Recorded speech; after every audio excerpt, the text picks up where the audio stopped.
ಇರುವಂತಹದ್ದು 3 of wands ಬಂದಿದೆ. ಎನ್ವಿಷನಿಂಗ್ of future, ನಿಮ್ಮ ಭವಿಷ್ಯತ್ತಿನ ದೃಷ್ಟಿಯನ್ನ ಗಮನದಲ್ಲಿಟ್ಕೊಂಡು, ನಿಮ್ಮ ಭವಿಷ್ಯತ್ತಿನಲ್ಲಿ ಚೆನ್ನಾಗಿರ್ಬೇಕು ಅನ್ನುವಂತಹ ಗಮನದಲ್ಲಿಟ್ಕೊಂಡು ನೀವು ಆಲೋಚನೆಯನ್ನ ಮಾಡ್ತಾ ಇರುವಂತಹದ್ದು, ಮುಂದೆ ಹೋಗ್ತಾ ಇರುವಂತಹದ್ದು ರೆಪ್ರೆಸೆಂಟ್ ಆಗ್ತಾ ಇದೆ. ನಿಮ್ಮ ಲವ್ ಲೈಫಿನ ವಿಚಾರವಾಗಿ ನಲ್ಲಿ ಬಹಳಷ್ಟು ಫುಲ್ಫಿಲ್ಮೆಂಟ್ ಗಳಿತ್ತು, ಸಮಾಧಾನ ಇತ್ತು, ಸಂತೋಷದಿಂದ ಇದ್ರಿ, ಬಹಳಷ್ಟು ಕೇರಿಂಗ್ ನಿಂದ ಇದ್ರಿ, ಮತ್ತು ಅದರಲ್ಲಿ ಕೆಲವೊಂದು ರೀತಿಯ ಆಲೋಚನೆಯನ್ನ ಕೂಡ ಮಾಡ್ತಾ ಇದ್ರಿ. ಏನು ರೀತಿಯ ತೊಂದರೆಗಳಾಗಬಾರ್ದು, ಈ ಲವ್ ಲೈಫ್ ನಿಂದ ನನಗೆ ಯಾವುದೇ ರೀತಿಯ ತೊಂದರೆಗಳಾಗಬಾರ್ದು ಅನ್ನುವಂತಹ ಚಿಂತೆ ಕೂಡ ನೀವು ಪಾಸ್ಟಿನಲ್ಲಿಯೂ ಕೂಡ ಸ್ವಲ್ಪ ಇದ್ದಿದ್ದು ರೆಪ್ರೆಸೆಂಟ್ ಆಗ್ತಾ ಇದೆ. ಖುಷಿ ಇತ್ತು, ಸಮಾಧಾನ ಇತ್ತು, ಬಹಳ ಕೇರಿಂಗ್ ಇಂದ ಇರ್ತಾ ಇದ್ರಿ, ಬಟ್ ಅಲ್ಲಿ ಸ್ವಲ್ಪ ಚಿಂತೆ ಕೂಡ ಇದ್ದಂತಹದ್ದು ನಿಮ್ಮ ಪಾಸ್ಟಿನಲ್ಲಿ ಲವ್ ಲೈಫಿನ ವಿಚಾರವಾಗಿ ರೆಪ್ರೆಸೆಂಟ್ ಆಗ್ತಾ ಇದೆ. ಭಯ ಏನಿರ್ಲಿಲ್ಲ, ಸ್ವಲ್ಪ ರೀತಿಯ ಚಿಂತೆಗಳು ನಿಮ್ಮಲ್ಲಿ ಇದ್ದಂತಹದ್ದು ರೆಪ್ರೆಸೆಂಟ್ ಆಗ್ತಾ ಇದೆ. ನೆಕ್ಸ್ಟ್ ಅಟ್ ದ ಪ್ರೆಸೆಂಟ್ ನಲ್ಲಿ ಏನಾಗ್ತಾ ಇದೆ ಅನ್ನೋದನ್ನ ನೋಡೋಣ. ಅಲ್ಲಿಯೂ ಸ್ವಲ್ಪ ಚಿಂತೆ ಇತ್ತು, ಇಲ್ಲಿನೂ ಕೂಡ ಯೋಚನೆಯನ್ನ ಮಾಡ್ತಾ ಇದ್ದೀರಾ. ಎಲ್ಲವೂ ಚೆನ್ನಾಗಿದೆ, ಸಮಾಧಾನವಾಗಿದೆ, ಎಲ್ಲವೂ ಚೆನ್ನಾಗಿ ಆಗ್ತಾ ಇತ್ತು, ಆದ್ರೆ ಲಾಸ್ಟ್ ಅಲ್ಲಿ ಯಾಕೆ ಹಿಂಗ್ ಆಗ್ತಾ ಇದೆ ಅಂತ ಅಟ್ ಪ್ರೆಸೆಂಟ್ ನಲ್ಲಿ ನಿಮ್ಮ ಲವ್ ಲೈಫಿನ ವಿಚಾರವಾಗಿ ಯೋಚನೆಯನ್ನ ಮಾಡ್ತಾ ಇರುವಂತದ್ದು ರೆಪ್ರೆಸೆಂಟ್ ಆಗ್ತದೆ. ಈ ಕಾರ್ಡಿಗೆ ನಾನು ಕ್ಲಾರಿಫಿಕೇಶನ್ ಕಾರ್ಡ್ ಅನ್ನು ತಗೊಂಡಾಗ 7 ಆಫ್ ವ್ಯಾಂಡ್ಸ್ ಬಂದಿದೆ. ಡಿಫೆನ್ಸಿವ್ನೆಸ್ ಅನ್ನ ರೆಪ್ರೆಸೆಂಟ್ ಮಾಡ್ತಾ ಇದೆ. ಲವ್ ಲೈಫಿನ ವಿಚಾರವಾಗಿ, ನಿಮ್ಮ ಲವ್ ಲೈಫಿನ ವಿಚಾರವಾಗಿ ತಮ್ಮ ಹಿತಾಸಕ್ತಿಗಳ ಕಡೆಗೆ, ತಮ್ಮ ಭವಿಷ್ಯತ್ತಿನ ಕಡೆಗೆ ಹೆಚ್ಚು ಗಮನವನ್ನ ಕೊಡ್ತಾ ಇರುವಂತಹದ್ದೇ ರೆಪ್ರೆಸೆಂಟ್ ಆಗ್ತಾ ಇರೋದಂತ. ಸಾಂಪ್ರದಾಯಿಕವಾದಂತಹ ಆಲೋಚನೆಗಳನ್ನ ಮಾಡುವಂತಹದ್ದು ರೆಪ್ರೆಸೆಂಟ್ ಆಗ್ತಾ ಇದೆ. ಮದುವೆಗಳ ವಿಚಾರದಲ್ಲಿ ಸ್ವಲ್ಪ ಟ್ರೆಡಿಷನಲ್ ಆಗಿ ಥಿಂಕ್ ಮಾಡ್ತಾ ಇರುವಂತಹದ್ದು, ತಮ್ಮದೇ ಆದಂತಹ ಪ್ಯಾಷನೇಟ್ ಏನಿದೆ ಅದರ ಕಡೆಗೆ ಹೆಚ್ಚು ಗಮನವನ್ನ ಕೊಡ್ತಾ ಇರುವಂತಹದ್ದು ರೆಪ್ರೆಸೆಂಟ್ ಆಗ್ತಾ ಇದೆ. ನಿಮ್ಮ ಲವ್ ಲೈಫಿನ ವಿಚಾರದಲ್ಲಿ ಈಗ ಸ್ವಲ್ಪ ಕೆಲವೊಂದು ರೀತಿಯ ಆಲೋಚನೆಗಳನ್ನ ನೀವು ಮಾಡ್ತಾ ಇರುವಂತಹದ್ದು ಇಲ್ಲಿ ರೆಪ್ರೆಸೆಂಟ್ ಆಗ್ತಾ ಇದೆ. ಇನ್ ಫ್ಯೂಚರಿನ ದೃಷ್ಟಿಯಿಂದ ಏನಾಗುತ್ತೋ, ಹೇಗಾಗುತ್ತೋ, ಹೆಂಗಿರುತ್ತೋ ಅನ್ನುವಂತಹ ಆಲೋಚನೆಗಳನ್ನ ನೀವು ಮಾಡ್ತಾ ಇರುವಂತಹದ್ದು ರೆಪ್ರೆಸೆಂಟ್ ಆಗ್ತದೆ. ಇನ್ ಇಮಿಡಿಯೇಟ್ ಫ್ಯೂಚರ್ ನಲ್ಲಿ ಕೂಡ ನಿಮ್ಗೆ ಪೊಸೆಸಿವ್ನೆಸ್ ಅನ್ನ ರೆಪ್ರೆಸೆಂಟ್ ಮಾಡ್ತಾ ಇದೆ. ಎಲ್ಲವನ್ನ ತಮ್ಮ ಕಂಟ್ರೋಲ್ ನಲ್ಲೇ ಇಟ್ಕೊಬೇಕು, ಯಾವುದನ್ನು ಓಪನ್ ಅಪ್ ಆಗಿ ಮಾತಾಡಬಾರ್ದು. ನಾನು ಭವಿಷ್ಯತ್ತಿನ ದೃಷ್ಟಿಯಿಂದ ನನ್ನ ಹಣಕಾಸಿನ ಬಗ್ಗೆ ಹೆಚ್ಚು ಗಮನವನ್ನ ಕೊಡಬೇಕೇ ಹೊರತು ಲವ್ ಲೈಫಿನ ವಿಚಾರದಲ್ಲಿ ಅಷ್ಟು ಗಮನವನ್ನ ಸಾಧ್ಯದ ಮಟ್ಟಿಗೆ ಕೊಡ್ತಾ ಇರುವಂತಹದ್ದು ಇಲ್ಲೇನು ರೆಪ್ರೆಸೆಂಟ್ ಆಗ್ತಾ ಇಲ್ಲ.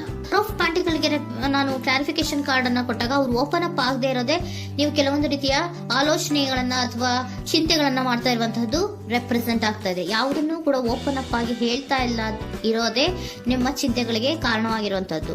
ಮತ್ತೆ ಹಣಕಾಸಿನ ಆಲೋಚನೆಗಳನ್ನ ಮಾಡಿಕೊಂಡು ಇನ್ವೆಸ್ಟಿಂಗ್ ಫ್ಯೂಚರ್ ನ ಗಮನದಲ್ಲಿ ಇಟ್ಕೊಂಡು ಅವರು ಮೂವ್ ಆನ್ ಆಗ್ತಾ ಇರುವಂತಹದ್ದು, ನಿಮ್ಮ ಲವ್ ಲೈಫಿನ ವಿಚಾರಕ್ಕೆ ಮೂವ್ ಆನ್ ಆಗ್ತಾ ಇರುವಂತಹದ್ದು, ಪ್ರೀತಿಯನ್ನ ಬಿಟ್ಟು ಮುಂದೆ ಹೋಗ್ತಾ ಇರುವಂತಹದ್ದು ರೆಪ್ರೆಸೆಂಟ್ ಆಗ್ತದೆ. ಕೆಲವೊಬ್ಬರಿಗೆ ಸ್ವಲ್ಪ ಕ್ವಿಕ್ ಆಕ್ಷನ್, ಕ್ವಿಕ್ ಥಿಂಕಿಂಗ್ ಅನ್ನ ಮಾಡಿ ಮುಂದೆ ಹೋಗ್ತಾ ಇರುವಂತಹದ್ದು, ಬೇಜಾರಿನಿಂದ ಮುಂದೆ ಹೋಗ್ತಾ ಇರುವಂತಹದ್ದು ರೆಪ್ರೆಸೆಂಟ್ ಆಗ್ತಾ ಇದೆ. ಥರ್ಡ್ ಕಾರ್ಡಿನಲ್ಲಿಯೂ ಕೂಡ ದ ವರ್ಡ್ ಕಾರ್ಡ್ ರೆಪ್ರೆಸೆಂಟ್ ಆಗ್ತಾ ಇದೆ. ಅಂದ್ರೆ word is represented by ending ಅನ್ನ ರೆಪ್ರೆಸೆಂಟ್ ಮಾಡುತ್ತೆ. ಬೇಜಾರಿನಿಂದ ಕೆಲವೊಂದು ಲವ್ ಲೈಫಿನ ವಿಚಾರವಾಗಿ ಎಂಡಿಂಗ್ ಅನ್ನ ಮಾಡುವಂತಹದ್ದು ರೆಪ್ರೆಸೆಂಟ್ ಆಗ್ತಾ ಇದೆ.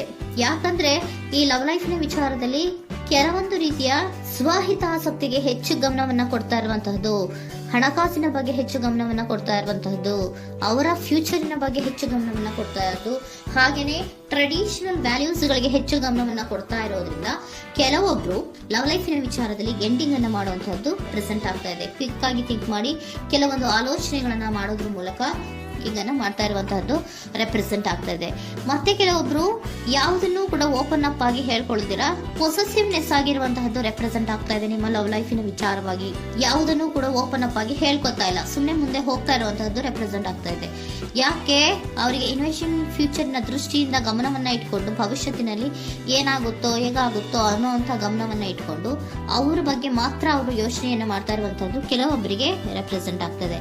ಮತ್ತೆ ಕೆಲವೊಬ್ರು ಬಹಳ ಡಿಫೆನ್ಸಿವ್ ಆಗಿರುವಂತಹದ್ದು, ತಮಗೇನು ತೊಂದರೆ ಆಗಬಾರ್ದು ಲವ್ ಲೈಫಿನಿಂದ ಅನ್ನುವಂತಹ ಗಮನವನ್ನ ಇಟ್ಕೊಂಡು ಬಹಳ ಟ್ರೆಡಿಷನಲ್ ಆಗಿ ಈಗ ಯೋಚನೆಯನ್ನ ಮಾಡ್ತಾ ಇರುವಂತಹದ್ದು ಅಟ್ ಪ್ರೆಸೆಂಟ್ ನಲ್ಲಿ ರೆಪ್ರೆಸೆಂಟ್ ಆಗ್ತದೆ. ಹಿಂದೆ ನಿಮ್ಮಲ್ಲಿ ಸಂತೋಷ ಇತ್ತು, ಸಮಾಧಾನ ಇತ್ತು, ಬಹಳ ಕೇರಿಂಗ್ ಇತ್ತು, ಆದ್ರೂ ಕೂಡ ನಿಮ್ಮಲ್ಲಿ ಕೆಲವೊಂದು ಯೋಚನೆಗಳು ಇದ್ದೇ ಇತ್ತು. ಭಯ ಇಲ್ಲ ಅಂದ್ರೂ ಕೂಡ ಸ್ವಲ್ಪ ಆಲೋಚನೆಗಳನ್ನ ಮಾಡ್ತಾ ಇರುವಂತಹದ್ದು, ನನಗೇನು ತೊಂದರೆ ಆಗಬಾರ್ದು, ಯಾವುದೇ ರೀತಿಯ ತೊಂದರೆಗಳು ಆಗಬಾರ್ದು ಅನ್ನುವಂತಹ ಆಲೋಚನೆಯನ್ನ ಮಾಡ್ತಾ ಇರುವಂತಹದ್ದೇ ನಿಮ್ಮ ಲವ್ ಲೈಫ್ ನಲ್ಲಿ ರೆಪ್ರೆಸೆಂಟ್ ಆಗ್ತಾ ಇರೋದು. ಏಂಜಲ್ ಗೈಡೆನ್ಸ್ ಅನ್ನ ತಗೊಂಡ್ಬಿಡೋಣ. ನೋ ನೀಡ್ ಟು ವರಿ, ಯಾವುದಕ್ಕೂ ನೀನು ಭಯವನ್ನ ಪಡುವಂತಹ ಅವಶ್ಯಕತೆ ಇಲ್ಲ. ಟೇಕ್ ಎ ಆಕ್ಷನ್ಸ್ ಅನ್ನ ತಗೋ. ಇಫ್ ಯು ಬಿಲೀವ್, ನಿನ್ಗೆ ನಂಬಿಕೆ ಇದೆಯಾ, ಸಿಚುಯೇಷನ್ ವಿಲ್ ಇಂಪ್ರೂವ್, ಸಿಚುಯೇಷನ್ ಅನ್ನೋದು ಇಂಪ್ರೂವ್ ಆಗುತ್ತೆ. ಆಕ್ಷನ್ ಅನ್ನ ತಗೋಬೇಕು ಅಂತ ನಿಮ್ಗೆ ಈ ಲವ್ ಲೈಫ್ ನ ವಿಚಾರವಾಗಿ ಅನ್ಕೊಂಡಿದ್ರೆ ಟೇಕ್ ಆಕ್ಷನ್ಸ್ ಅನ್ನ ತಗೋ ಅಂತ ಕೂಡ ಏಂಜಲ್ ಗೈಡೆನ್ಸ್ ನಿಮ್ಗೆ ಕೊಡ್ತಾ ಇದ್ದಾರೆ. ಯಾಕೆ ನಿಮ್ಗೆ ಈ ರೀತಿ ಬರ್ತಾ ಇದೆ ರೀಡಿಂಗ್ ಗಳಲ್ಲಿ ಅನ್ನೋದಕ್ಕೆ ನಾನು ನಿಮ್ಮ ಸರೆಂಡರ್ ಸಿಚುಯೇಷನ್ ಹೇಗಿದೆ ಅನ್ನೋದ್ರ ಬಗ್ಗೆ ನಾನು ಒಂದು ಕಾರ್ಡ್ ಅನ್ನ ತಗೋತೀನಿ. It is a healthy to set boundaries in relationship. Healthy set boundaries ಅನ್ನ ಮಾಡ್ತಾ ಇದ್ದೀರಾ? ಯಾರೋ ನಿಮ್ಮ ಲವ್ ರಿಲೇಶನ್ಶಿಪ್ ನ ವಿಚಾರದಲ್ಲಿ ಹೆಲ್ದಿ ಬೌಂಡ್ರೀಸ್ ಅನ್ನ ಸೆಟ್ ಮಾಡ್ತಿದ್ದೀರಾ? Practice experiencing your needs. ಏನ್ ಬೇಕು ನನಗೆ ಅನ್ನೋದ್ರ ಬಗ್ಗೆ ಈಗ ಆಲೋಚನೆಯನ್ನ ಮಾಡ್ತಾ ಇರುವಂತದ್ದು. Remember that no is a complete sentence. No ಅನ್ನೋದೇ ಒಂದು ಕರೆಕ್ಟ್ ಆಗಿರುವಂತಹ ಸೆಂಟೆನ್ಸ್ ಅಂತ ಅವರು ಹೇಳ್ತಾ ಇದ್ದಾರೆ. ಸರೆಂಡರ್ ಸಿಚುಯೇಷನ್ ಯಾಕೆ ನಿಮ್ಗೆ ಎಂಡಿಂಗ್ ಅನ್ನ ರೆಪ್ರೆಸೆಂಟ್ ಮಾಡ್ತಾ ಇದೆ ಅಂದ್ರೆ, ಕೆಲವೊಂದು ರೀತಿಯ ಹೆಲ್ದಿ ಬೌಂಡ್ರೀಸ್ ಅನ್ನ ಹಾಕೋತಾ ಇದ್ದಾರೆ. ನಾನು ಹೀಗೆ ಇರಬೇಕು, ನಾನು ಭವಿಷ್ಯತ್ತಿನ ಕಡೆಗೆ ಹೆಚ್ಚು ಗಮನವನ್ನ ಕೊಡಬೇಕು, ನನ್ನ ಲವ್ ಲೈಫಿಗಿಂತ ನನ್ನ ಹಣಕಾಸಿನ ಬಗ್ಗೆ ಹೆಚ್ಚು ಗಮನವನ್ನ ಕೊಟ್ಟು ಕೆಲವೊಂದು ರೀತಿಯ ನಮ್ಮ ಜೀವನದಲ್ಲಿ ಟ್ರೆಡಿಷನ್ ವ್ಯಾಲ್ಯೂಸ್ ಗಳಿಗೆ ಹೆಚ್ಚು ಗಮನವನ್ನ ಕೊಡಬೇಕು ಅನ್ನೋದು ಕಾರಣಗಳಿಗೆ ಕೆಲವೊಬ್ರು ನಿಮ್ಮ ಲವ್ ಲೈಫಿನ ವಿಚಾರದಲ್ಲಿ ಎಂಡಿಂಗ್ ಅನ್ನ ಮಾಡುವಂತಹದ್ದು ರೆಪ್ರೆಸೆಂಟ್ ಆಗ್ತದೆ. ಯಾಕೋ ಕೆಲವೊಬ್ರು ಹೆಲ್ದಿ ಬೌಂಡ್ರೀಸ್ ಗಳನ್ನ ಹಾಕೋತಾ ಇರುವಂತಹದ್ದು ರೆಪ್ರೆಸೆಂಟ್ ಆಗ್ತಾ ಇದೆ. ಅದಕ್ಕೇನೆ ನಿಮ್ಗೆ ಏಂಜಲ್ ಗೈಡೆನ್ಸ್ ಕೂಡ ಕೊಟ್ಟಿರುವಂತಹದ್ದು. No need to worry. ಅದಕ್ಕೆ ಹೆಲ್ದಿ ಬೌಂಡ್ರೀಸ್ ಅನ್ನ ಹಾಕೋತಾ ಇರೋದಕ್ಕೇನು ನೀನು ಆಲೋಚನೆಯನ್ನೇನು ವರಿ ಏನು ಮಾಡ್ಕೊಂಬೇಡ. ಸಿಚುಯೇಷನ್ ಅನ್ನೋದು ಖಂಡಿತ ಇಂಪ್ರೂವ್ ಆಗುತ್ತೆ. ಇಫ್ ಯು ಬಿಲೀವ್, ನಿನಗೆ ನಂಬಿಕೆ ಇದೆಯಾ, ಟೇಕ್ ಆಕ್ಷನ್. ಕೆಲವೊಂದು ಆಕ್ಷನ್ಸ್ ಗಳನ್ನ ತಗೋ ಅಂತ ಹೇಳ್ತಾ ಇದ್ದಾರೆ.